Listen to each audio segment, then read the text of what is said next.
Nah, ciri dzurriyyah sing mardiyah inda Allah, yang diridani Allah itu adalah karakter ajdatnya, karakter leluhurnya itu terjaga.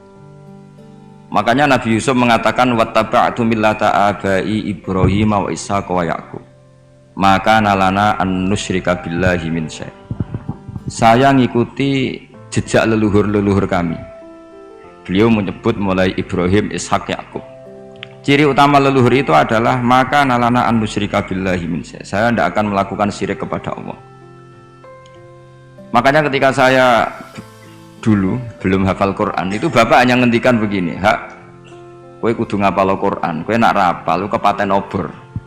Artinya misalnya mbah kita bisa baca Khasyiatut Turmusi, anaknya bisa, cucunya bisa. Ini cicitnya mau tidak bisa itu malu karena bapaknya bisa. Sekali bapaknya tidak bisa, anaknya ini punya alasan, bapak aja tidak bisa. Ini bukan nyindir, perintah.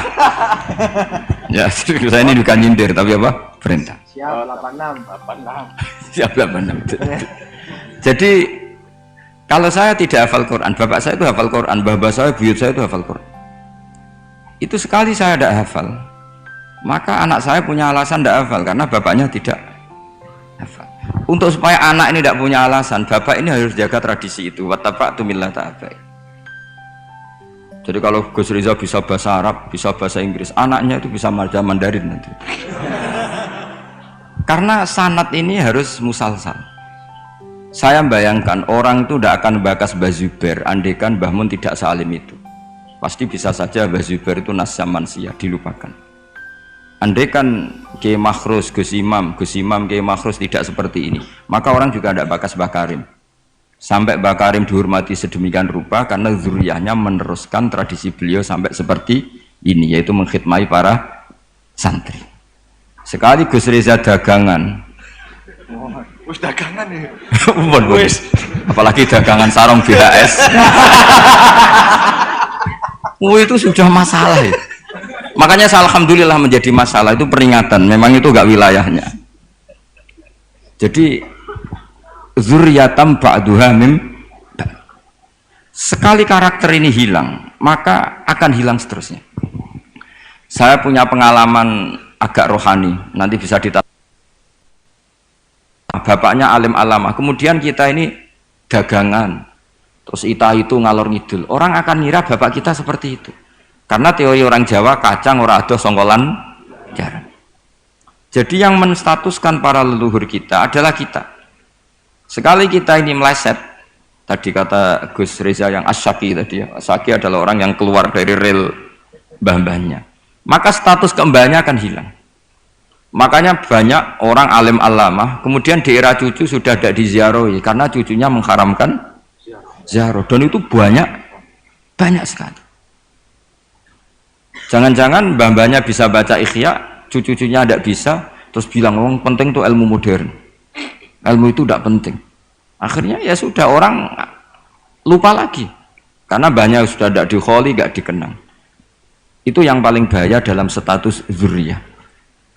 Sehingga Nabi Ibrahim itu diselamatkan oleh Allah, yaitu dengan mengutus Nabi Muhammad SAW yang beliau adalah min khalisi sulalati Ibrahim al-Khalil. Sehingga Nabi Muhammad yang meluruskan itu. Enggak benar kalau Ibrahim adalah Yahudi, karena Yahudi itu adalah marga atau aliran atau milah, terserah, karena itu ada perdebatan setelah Ibrahim jauh, yaitu Yahuda bin Yakub bin Ishak bin Ibrahim. Ketika Rasulullah debat terbuka dengan pakar-pakar Yahudi, orang-orang Yahudi bilang Ibrahim itu Yahudi ya.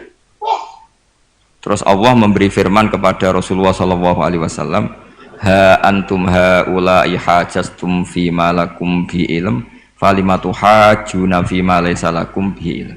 Ini perdebatan sudah tidak fair, tidak objektif.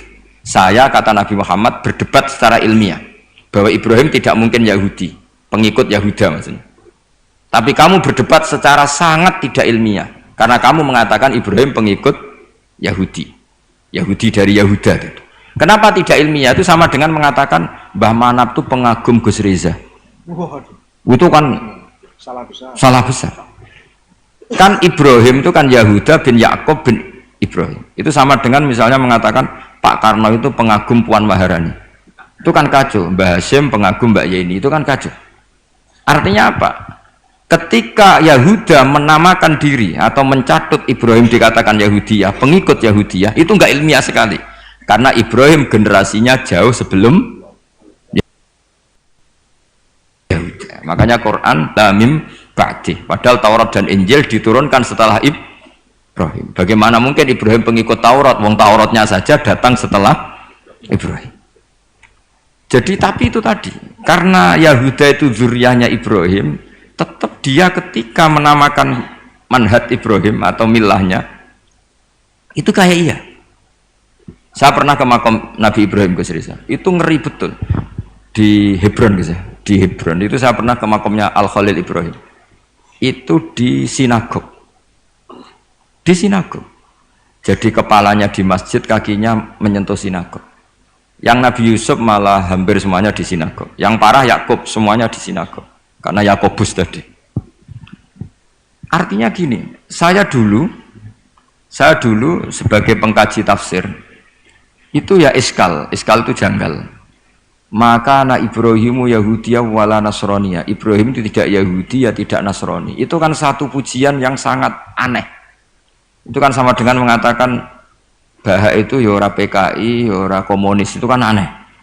Masa Ibrahim Khalilur Rahman hanya distatuskan ya tidak Yahudi, tidak Nasrani. Tapi setelah saya ke makam beliau, ternyata ada artefak fisik atau suasana fisik yang beliau bisa saja dianggap Yahudi karena makamnya di sinagog. Sama, andekan Mbah Karim tidak punya cucu-cucu kayak Gus Imam, kayak Gus Reza, terus makamnya nyuwun sewu gak kerumat, makamnya Mbah Zubair misalnya gak kerumat, orang akan mengatakan tuh makam awam sehingga tidak ingin menelah dan jadi putu ya berat. Mulane jenengan ndongakno nggih, kula suwun sekali-kali kalau ngomong serius niki ndongakno. Nah kula mboten perlu ndongakno, gak ono ponakan ndongakno paman. Tapi saya berkeinginan paman saya ala siratim mustaqim.